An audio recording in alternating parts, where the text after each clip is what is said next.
বন্ধুরা বেশ কিছুদিন ধরে আমার কাছে বেশ কিছু কমেন্ট আসছে যেখানে তোমরা জানতে চাইছো যে ডিসেম্বর মাসে এই শীতকালে তোমরা তুলসী গাছের যত্ন কিভাবে করবে। শীতকাল শুরু হওয়ার সঙ্গে সঙ্গে তোমরা যে প্রবলেমগুলোতে ভুগছো সেগুলো হচ্ছে হঠাৎ করে কেন এই গাছের যে সবুজ পাতাগুলো এগুলোর বর্ণ কেন চেঞ্জ হয়ে যাচ্ছে, মানে কালার চেঞ্জ হয়ে যাচ্ছে।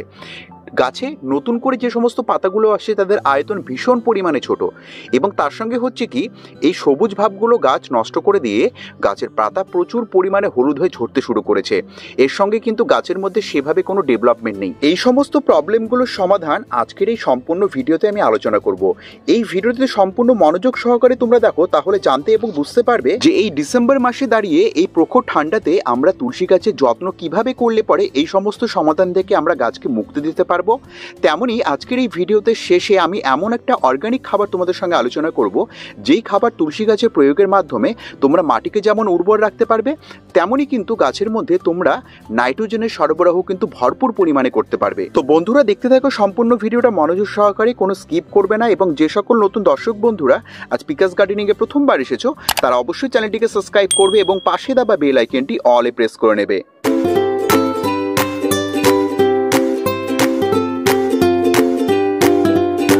প্রথম যে পয়েন্টটা নিয়ে আমরা কথা বলবো সেটা হচ্ছে শীত শুরু হবার সঙ্গে সঙ্গে তুলসী গাছের কালার কেন চেঞ্জ হয়ে যায়, মানে এই যে পাতার যে বর্ণ রয়েছে এই পাতার বর্ণ হঠাৎ করে কেন চেঞ্জ হয়ে যায়। দেখো প্রথমে আমাদেরকে বুঝতে হবে বা জানতে হবে তুলসী গাছের প্রধানত দু ধরনের কিন্তু জাত হয়। একটা কিন্তু এই কালো তুলসী এবং এর পাশাপাশি একটা হয় কি সবুজ তুলসী। বিশেষত শীত শুরু হবার সঙ্গে সঙ্গে এই সবুজ তুলসীর পাতাগুলোই কিন্তু কালো হতে শুরু করে দেয়, কিন্তু কালো তুলসীর পাতা কিন্তু কালোই থাকবে।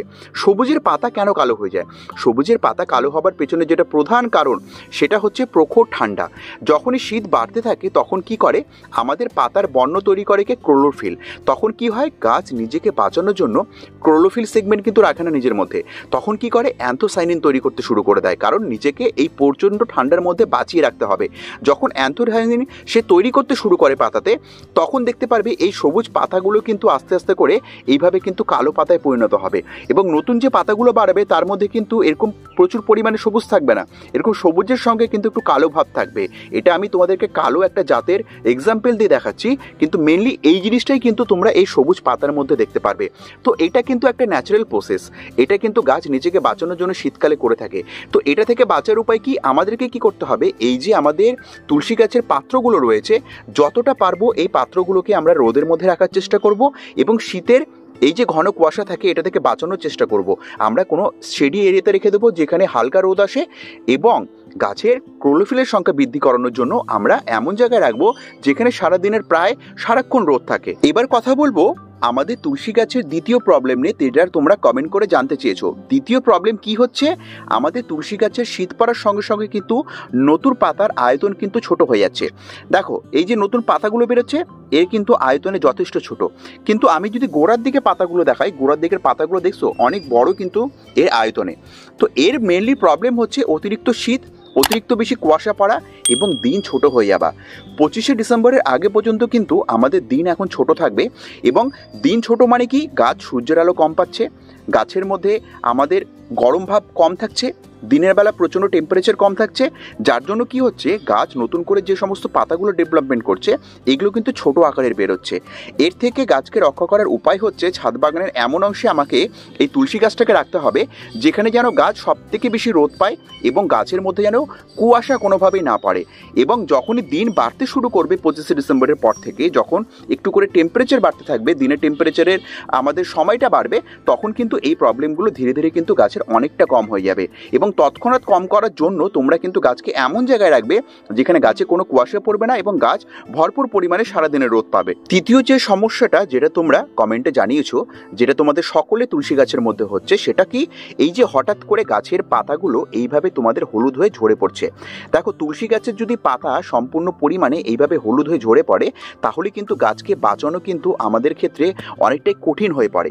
তো তুলসী গাছের এই যে হলুদ পাতার সমস্যাটা এটা বেসিক্যালি কেন হয়, এর প্রধান কারণ হচ্ছে আমাদের মাটি। এই যে তুলসী গাছের মাটি রয়েছে, আমরা চেষ্টা করব এই মাটির মধ্যে পর্যাপ্ত পরিমাণে জল প্রয়োগ করার। মাটি যদি আমাদের অতিরিক্ত পরিমাণে ভিজে থাকে, সবসময় যদি ক্যাতক্যাতে থাকে, তাহলে কিন্তু তুলসী গাছের শেকড়ের গ্রোথ আটকে যাবে, এবং শেকড়ের গ্রোথ আটকে গেলেই কিন্তু গাছ নিজের পাতাগুলো এইভাবে ঝরাতে থাকবে এবং প্রচুর পরিমাণে পাতা হলুদ হবে। দ্বিতীয়ত কি, অতিরিক্ত পরিমাণে যদি মাটি শুকনো থাকে তবেও কিন্তু গাছের পাতা হলুদ হবে এবং গাছের কিন্তু কোনো ধরনের পাতা থাকবে না। এর থেকে বাঁচার উপায় কি, আমরা পর্যাপ্ত পরিমাণে গাছে যতটুকু জলের প্রয়োজন আছে ততটুকু দেব, এবং অতি বেশি রোদের মধ্যে রাখবো না যেখানে সম্পূর্ণ পরিমাণে গাছের মাটি সবসময় শুকিয়ে থাকে। এবং দ্বিতীয়ত চেষ্টা করব কি, এই সময় যাতে গাছে প্রচুর পরিমাণে কুয়াশা না পড়ে। তো জলের সমস্যাটা দূর করলে পরে কিন্তু এই সমস্যা থেকে আমরা অনেকটা বাঁচতে পারবো। এবং দ্বিতীয়ত যদি আমরা গাছকে একটা ন্যাচারাল টেম্পারেচারের মধ্যে রাখতে পারি তবেও কিন্তু এই সমস্যা থেকে বাঁচতে পারবো। ক্রমাগত এইভাবে প্রচুর পরিমাণে পাতা ঝরা এবং তার সঙ্গে প্রচুর পরিমাণে পাতা হলুদ হবার পেছনে যেটা মূলত কারণ থাকে এই সময় শীতকালে, সেটা শেকড়ের গ্রোথ সম্পূর্ণ পরিমাণে আটকে যাওয়া। শেকড়ের গ্রোথ যখন আটকে যায়, গাছ তখন খাবার গ্রহণ করতে পারে না। তখন কি হয়, গাছে কিন্তু আয়রন এবং ম্যাগনেসিয়ামের ঘাটতি ঘটে, এবং ম্যাগনেসিয়াম আয়রনের ঘাটতির জন্য কিন্তু পাতা হলুদ হতে শুরু করে। এবং দেখতে পারবে এর জন্য কি হয়, পাতার মধ্যে কিন্তু সাদা সাদা ছোপ ছোপ এরকম দেখতে পারবে পাতার মধ্যে চলে এসেছে। এবং ম্যাগনেসিয়ামের প্রবলেমের জন্য কী হবে, শিরাগুলো তোমাদের সবুজ থাকবে এবং পার্শ্ববর্তী অংশগুলো কিন্তু প্রচুর পরিমাণে হলুদ হতে শুরু করবে।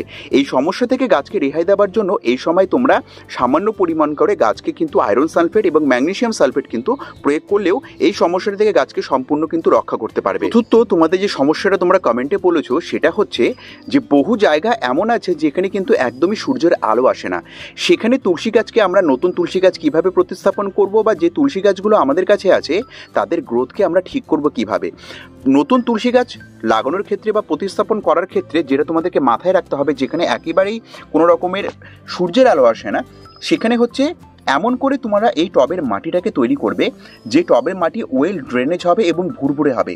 মাটির মধ্যে কম্পোস্ট মিশিয়ে, মাটির মধ্যে ধানের যে আমাদের তুষগুলো হয় সেগুলোকে মিশিয়ে এতটাই মাটিটাকে তোমরা ভুরভুরে করবে যেন হাত দিলে পরেই আমরা এরকম ভুরভুরে মাটি দেখতে পাই।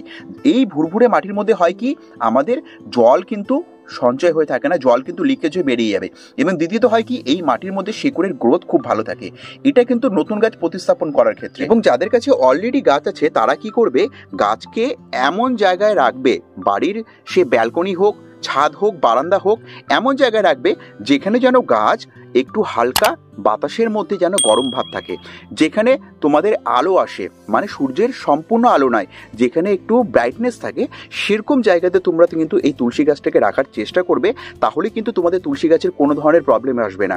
তুলসী গাছের ন্যাচারাল গ্রোথের জন্য যে প্রচুর পরিমাণে রোদের প্রয়োজন তা না, একটু এমন জায়গা যেখানে একটু হালকা রোদের ভাব আছে, একটু হাওয়াতে গরম ভাব আছে, এমন জায়গায় তোমরা তুলসী গাছকে রাখার চেষ্টা করবে। এবং যেখানে দেখতে পাচ্ছ তোমাদের একদমই সূর্যের আলো আসছে না, সেখানে কিন্তু তোমরা তুলসী গাছের টবের মাটির মধ্যে কিন্তু পর্যাপ্ত পরিমাণে জল প্রয়োগ করবে, কারণ সূর্যের আলো না থাকার জন্য কিন্তু গাছের মাটি কিন্তু শুকোবে না। এবং অবশ্যই নতুন করে জল প্রয়োগ করার আগে দেখে নেবে যে মাটি আমাদের শুকিয়ে আছে কিনা, ভেজে মাটিতে কিন্তু কখনোই জল প্রয়োগ করবে না। 5 নম্বর পয়েন্টে তোমরা যে কমেন্টটা করেছো, যেটা সব থেকে বেশি জানতে চাও, সেটা হচ্ছে যে যাদের তুলসী গাছের একদম পাতা ঝরে গাছ শুকিয়ে পড়তে শুরু করেছে তারা গাছকে কিভাবে বাঁচাবে। দেখো, যাদের তুলসী গাছ শুকিয়ে গেছে, যেমন আমি ক্লোজ থেকে দেখাই, দেখো এরকম যদি তোমরা দেখতে পাও যে পাতা সম্পূর্ণ পরিমাণে শেষ হচ্ছে, তোমাদের গাছ শুকোতে শুরু করেছে, সর্বপ্রথম কি করব, আমরা টবের মাটির মধ্যে জল প্রয়োগ করা একদম স্টপ করে দেবো। কারণ অতিরিক্ত বেশি জল প্রয়োগ করা, মাটি ভিজে থাকার কারণেই কিন্তু আমাদের এই তুলসী গাছের প্রবলেমগুলো শুরু হয়। এরপর আমরা কি করব, আমরা কিন্তু এই যে ডালগুলো যেগুলো পাতা ছড়ে গেছে, এগুলোকে ভেঙে হোক বা এগুলোকে আমরা নখ দিয়ে হোক দেখে নেব যে পাতাগুলো আমাদের এই ডালগুলো শুকিয়ে আছে কিনা। যদি দেখো এই ডালগুলো শুকিয়ে আছে, তাহলে কিন্তু এই গাছকে তোমরা বাঁচাতে পারবে না। যদি দেখো এই ডালের মধ্যে ভেতরে সতেজ ভাব রয়েছে, তাহলে তোমরা কি করবে, গাছের এই যে মাটি রয়েছে এই মাটিটাকে তোমরা হালকা করে একটু চেলে নেবে। এইভাবে করে চেলে নেবার পর আমরা এমন করে গাছটাকে জল প্রয়োগ করব যাতে গাছের মাটি হালকা একটু ময়েস্ট থাকে, এবং গাছকে কিন্তু প্রখর রোদে রাখবো না। কারণ যে সমস্ত ডালগুলো আমাদের শুকোতে শুরু করে এই সময়, এই ডালগুলো কিন্তু সূর্যের আলোর জন্য আরও বেশি শুকিয়ে পড়বে। একটু সেমিশেড এরিয়ার মধ্যে রাখবো, জল দেখে শুনে প্রয়োগ করব। এবং সবথেকে বেশি কি, যখন দেখতে পাবো আমাদের গাছ সম্পূর্ণ পরিমাণে পাতা ঝরে দিয়েছে, সম্পূর্ণ পরিমাণে খাবার দেওয়া কিন্তু আমরা বন্ধ করে দেবো। এই কয়েকটা পয়েন্ট করতে হবে যাদের গাছের পাতা ঝরে গেছে, গাছ শুকোতে শুরু করেছে। এরপরে যাদের গাছ সতেজ রয়েছে, যাদের ডেভেলপমেন্ট গাছের ভালো রয়েছে বা গাছের ডেভেলপমেন্ট ভালো করার জন্য এমন একটি ফার্টিলাইজার তোমরা ব্যবহার করতে পারো, যে ফার্টিলাইজার শীতকালে দাঁড়িয়ে আমাদের তুলসী গাছকে দেবে প্রচুর পরিমাণে নাইট্রোজেন সরবরাহ করবে। এবং এই যে দেখতে পাচ্ছ বাটির মধ্যে, এটা কিন্তু অরিজিনাল সোর্স আমাদের নাইট্রোজেনের। এটা কি? এটা হচ্ছে আমাদের বাদাম খোল।